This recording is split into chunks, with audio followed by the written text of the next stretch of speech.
台北市卫生局公布上届新抽验市面食品真菌毒素的检验结果，30件产品内面有3件是黄壳毒素超过标准，其中也包括新竹正清的盘手、福源土豆酱。这毒物科医生也提醒讲，黄壳毒素是一级致癌物，有肝癌的风险。卫生局也强调，无合格产品要求业者落价限期改正，若无相关会当罚款300万。就是这个新竹销真好的盘手类，新竹福源土豆酱，也就是真侪名店上爱名产之一。和台北市卫生局伫加了后桥市抽检发现，黄壳毒素超标无合格。我的花生制造过程的东西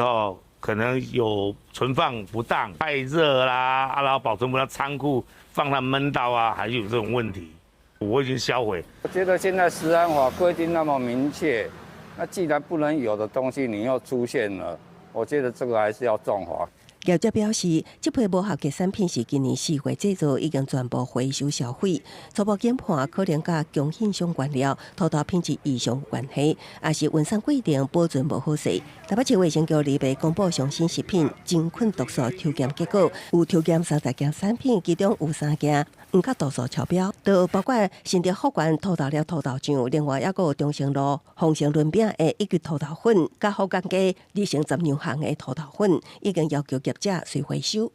我们已命贩售业者限期改正，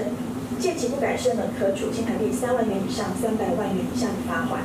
毒物科医师提醒，黄壳毒素主要是黄壳霉菌产生，毋但有肝毒性，长期食也可能有掉肛的风险。